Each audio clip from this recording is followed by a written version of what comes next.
And now for this week in Argo Athletics.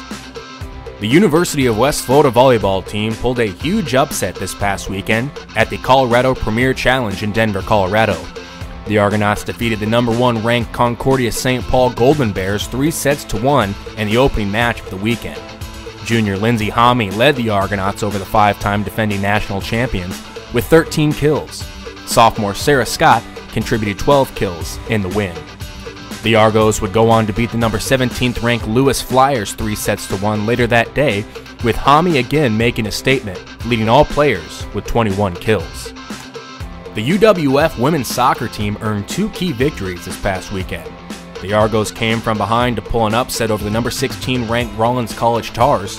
While the Tars took an early lead in the second half, senior Rachel Cutts answered with a long-distance free kick that tied the game at 1 goal apiece. Freshman Shanice Monteith sealed the game in the 85th minute with the second goal of her UWF career. Well, I got to pass my teammate Pete, Shoshana Campbell, and I just took her first touch and just hit it in the goal. After I scored, I felt so happy because I know I did it for the team because we really won this win. And now we're 3-0 when we continue to work hard again next win on Sunday. The Argos beat South Region foe Florida Southern on Sunday to go undefeated on the weekend. Junior Chelsea Palmer scored 2 goals on the day. Palmer headed in a goal from a corner kick by Alex Pickrell in the 39th minute for her first. Then in the 56th minute, Palmer struck again to garner her 3rd goal of the season. Well, our offense is deadly. We just have to connect. The more we play together, the better we connect, and the stronger we get. We connected very early during this year, during preseason, and it's shown on the field. The Argonauts would go on to score again in the 57th minute as Shoshana Campbell scored her first goal of the season to put UWF up 3-1. Junior Shelby Bush scored her 3rd goal of the season 5 minutes later with a diving header to seal the 4-2 win. The West Florida men's soccer team went 1-1 over the weekend against regional opponents. The Argonauts dropped a heartbreaker to number 17 ranked Rollins College on Friday. Junior Fernando Silvera scored his first goal of the season in the 7th minute of the game to ignite a capacity crowd at Ashton Brosnahan Park.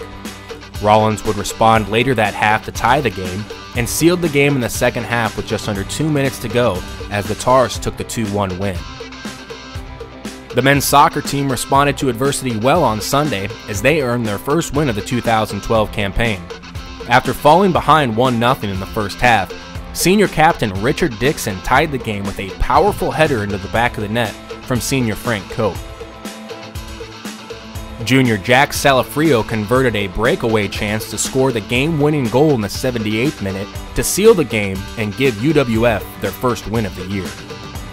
Well, I think it's fantastic to get the first win always of the season, and especially we're coming off 2 really tough games against St. Leo and Rollins, and the way we lost on Friday night to give up a goal with like a minute and a half left, I was really concerned whether we would come out with the drive and energy we needed to get the job done against Florida Southern today, but the boys were committed to it, and I'm really pleased and hope this will springboard us forward to a good season. The UWF men's and women's cross-country teams competed in Huntsville, Alabama this past weekend at the Fleet Feet Invitational. Reigning GSC Runner of the Week Martinique Sykes led the men's team to a 2nd-place finish out of 9 teams. On the women's side, senior Sabrina Seinmartin earned her 2nd consecutive personal best time on a 5,000-meter course in Huntsville, leading the women to a 3rd-place overall finish. Make sure to come out and support the volleyball team this weekend as they play host to a bevy of Gulf South Conference opponents to open up conference play. Make sure to keep up with the Argonauts on GoArgos.com and our Facebook, Twitter, and YouTube accounts. That wraps up this week's edition of the Argonaut Weekly Report.